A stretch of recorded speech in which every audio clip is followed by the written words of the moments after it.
Details చూద్దాం. జైపూర్లో సీజేపీకి చెందిన అశుతోష్ రాంకాపై జరిగిన దాడి వ్యవహారం ఉద్రిక్తతకు దారితీసింది. ఈ ఘటనపై స్పందించిన దీప్కే సంబంధిత మంత్రికి 48 గంటల అల్టిమేటం ఇచ్చారు. నిర్దిష్ట గడువులోగా చర్యలు తీసుకోవాలని డిమాండ్ చేశారు. లేకపోతే తాను స్వయంగా జైపూర్కు వచ్చి జంతర్ మంతర్ తరహాలో అక్కడే నిరసన కొనసాగిస్తానని దీప్కే హెచ్చరించారు. అశుతోష్ రాంకాపై దాడికి బాధ్యులైన వారిపై చర్యలు తీసుకోవాలన్న డిమాండ్తో ఇచ్చిన 48 గంటల అల్టిమేటం ఇప్పుడు చర్చనీయాంశంగా మారింది.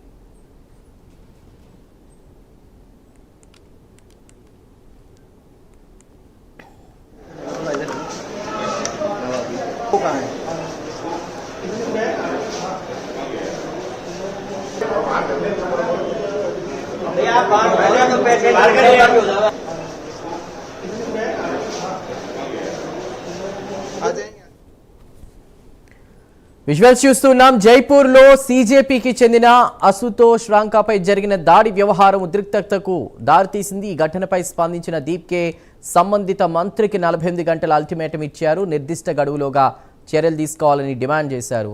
లేకపోతే తాను స్వయంగా జైపూర్కు వచ్చి జంతర్ మంతర్ తరహాలో అక్కడే నిరసన కొనసాగిస్తానని దీప్కే హెచ్చరించారు.